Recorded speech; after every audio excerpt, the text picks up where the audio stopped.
کہ اول اسلام لانے والوں میں بچوں میں سب سے پہلا نام حضرت علی کا ہے،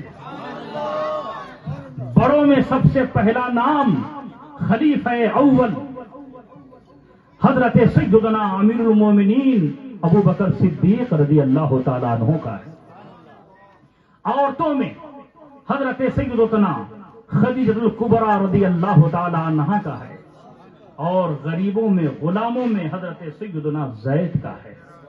یہ چار وہ نفوس قدسیاں ہیں جنہوں نے پہلے اسلام لانے کا شرف حاصل کیا ہے۔ یہ حضرت علی کون ہیں؟ پنجتن پاک میں سے ایک حضرت علی ہے۔ پنجتن پاک نبی کے گھر کے یہ 5 لوگ جنہیں پنجتن پاک کہا جاتا ہے۔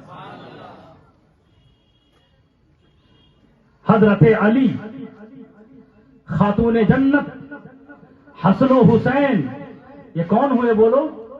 4 ہوئے، اور پھر میرے آقا صلی اللہ علیہ وسلم، یہ کون ہوئے بولو؟ پنجتن پاک، یہ نبی کے گھر والے ہیں، اور ایک اور پنجتن پاک ہیں جو نبی کے در والے ہیں۔ نبی،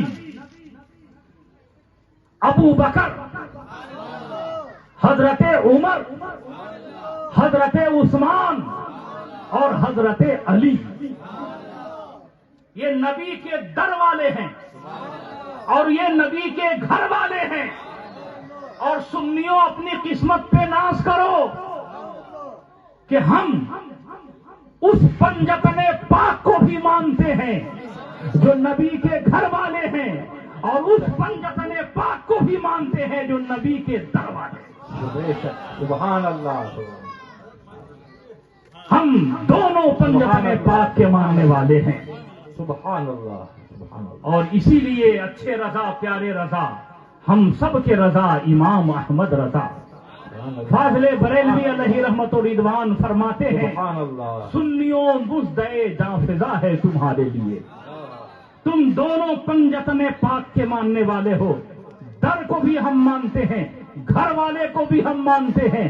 اعلیٰ حضرت لکھتے ہیں، اہل سنت کا ہے بیڑا پار اصحاب حضور، اہل سنت کا ہے بیڑا پار اصحاب حضور، نجم ہے اور ناؤ ہے اطرت رسول اللہ۔ سبحان اللہ، سبحان اللہ، سبحان اللہ، سبحان اطرت رسول اللہ کی۔ سبحان اللہ، میرے پیارے، سبحان اللہ۔ نجم اور ناؤ کیوں کہا؟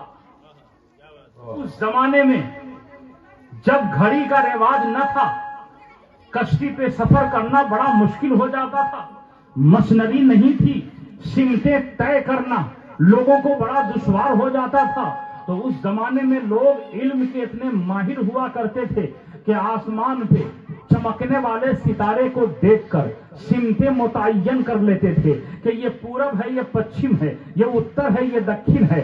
اگر اس کا علم نہ ہو تو رات میں کشتی کو کنارے لگانا بڑا مشکل ہو جایا کرتا تھا، اور جب دن میں وہ سفر کرتے تھے تو سورج کو دیکھ کر کے سمتیں متعین کر لیتے تھے اور وقت کا پتہ بھی لگا لیتے تھے۔ اگر سورج کا علم ان کو نہ ہو تو پھر انہیں سفر کرنا بڑا مشکل ہو جاتا تھا۔ تو میرے پیارے، ان کے لیے چاند و سورج کا جاننا، اس کے علم کا رکھنا بڑا ضروری ہوا کرتا تھا۔ اب اعلیٰ حضرت لکھتے ہیں کہ اے لوگوں سنو، اے سنیوں سنو، اگر اپنے ایمان و عقیدے کی حفاظت کرنا چاہتے ہو تو جس طریقے سے سفر کرنے والے مسافر کے لیے ناؤ بھی ضروری ہے اور ستاروں سے سہارا لینا بھی ضروری ہے، اسی طریقے سے تم اگر آگے بڑھنا چاہتے ہو، اپنے ایمان و عقیدے کو سلامت رکھنا چاہتے ہو، تو تمہارے لیے نبی کے آل کی محبت بھی ضروری ہے اور نبی کے صحابہ کی محبت بھی ضروری ہے۔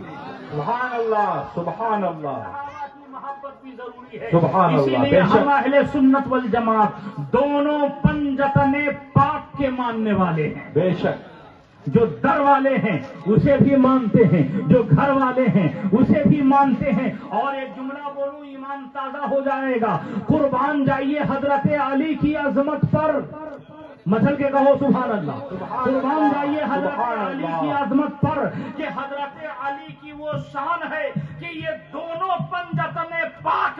علی کا نام ہے. سبحان اللہ. دونوں پنجتن پاک میں علی کا نام ہے. بے شک. گھر والے جو پنجتن ہے اس میں بھی حضرت علی ہے, اور گھر والے جو پنجتن پاک ہے اس میں بھی حضرت علی ہے. بے شک بے شک. میرے پیارے بزرگوں اور دوستوں, حضرت علی کرم اللہ تعالی وجہہ الکریم نے کہاں کہاں نبی کا ساتھ دیا ہے, مچل کے کہو سبحان اللہ. سبحان اللہ. سبحان اللہ. ہجرت کی رات ہے, کفار و مشرکین نبی کونین صلی اللہ تعالی علیہ وسلم کے قتل کے ارادے سے سرکار کے حجرے مبارکہ کو گھیرے ہوئے. ایسے نازک گھڑی میں میرے نبی نے علی کو بلایا. اللہ زور سے کہو, اللہ. میرے نبی نے علی کو بلایا اور فرماتے ہیں, اے علی, آج کی رات میں ہجرت کر جاؤں گا, مکہ سے مدینہ کے لیے نکل جاؤں گا. حضرت علی عرض کرتے ہیں, سرکار غلام بھی آپ کے ساتھ جانے کے لیے تیار ہے. سبحان اللہ. میرے آقا فرماتے ہیں, نہیں علی, تجھے یہاں رہنا ہے اور میری نیابت کرنی ہے. علی میرے بستر پہ سو جاؤ, اور یہ جتنے ساز و سامان ہیں فلاں فلاں کفار کے, جو لوگ تلوار سے گھر گھیرے تھے, ان کی امانتیں سرکار کے حجرے میں رکھی ہوئی تھی. میرے آقا فرماتے ہیں, یہ سامان ہے فلاں فلاں کے, یہ سب فلاں فلاں کو دے دینا, اس کے بعد تم بھی ہجرت کر کے مدینے چلے آنا. سبحان اللہ. سبحان اللہ. یہاں پہ رک کر کے میں ایک جملہ آپ سے کہنا چاہوں گا. علی امام الاولیاء تو ہیں, لیکن ساتھ ہی ساتھ انسان بھی تو ہیں. حضرت علی کو سوال کرنا چاہیے تھا, اے نبی, آپ تو ہجرت کر جائیے گا, اور یہ کفار و مشرکین جو تلوار سے آپ کا گھر گھیرے ہوئے, پھر میرا کیا بنے گا؟ آپ مجھے بستر پہ سونے کی دعوت دے رہے ہیں یا مرنے کی دعوت دے رہے ہیں؟ ارے آپ تو چلے جائیں گے, لیکن یہ تلوار سے جو گھر گھیرے ہوئے, میری ایک گردن ہزاروں تلواریں چلیں گی.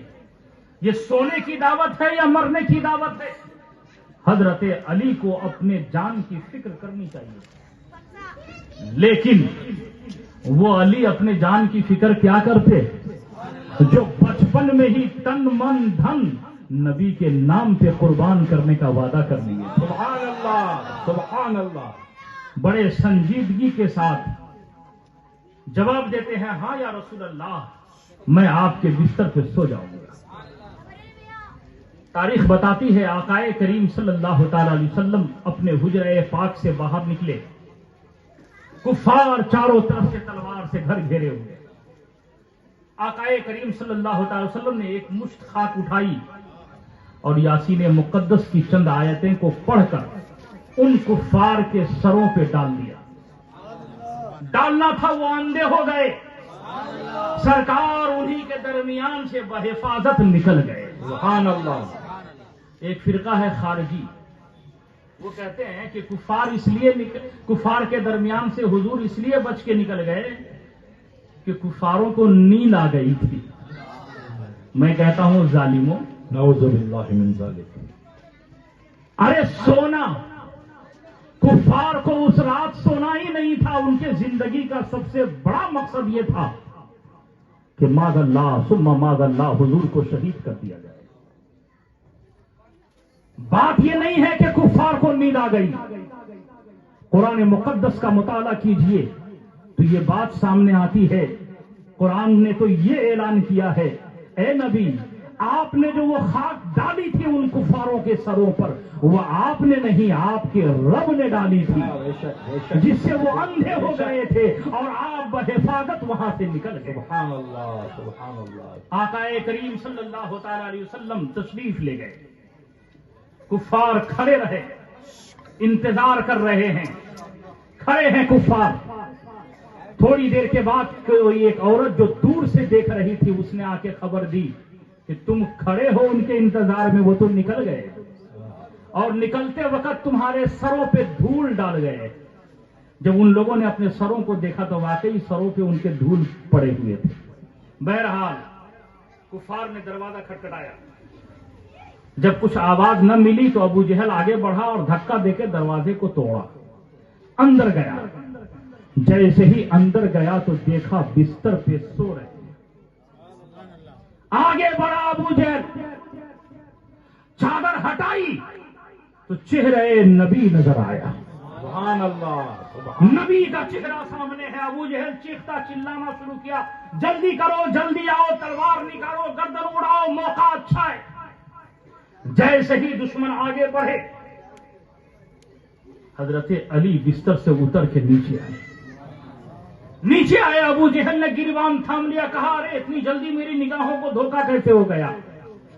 ہم نے جو چادر ہٹائی تھی, جو چہرہ دیکھا تھا, وہ تو نبی کا چہرہ تھا. تم تو علی ہو, اتنی جلدی میری نگاہوں کو دھوکہ کیسے ہو گیا؟ مشیت آواز دیتی ہے, ظالموں سنو, ارے جب تک علی نبی کے بستر پہ تھے اور نبی کی چادر اوڑھ کے آرام کر رہے تھے, چادر ہٹائی گئی تو نبی کا جلوہ نظر آ رہا تھا. چادر ہٹائی تو نبی کا تکبیر, نعرہ رسالت, علماء اہل سنت.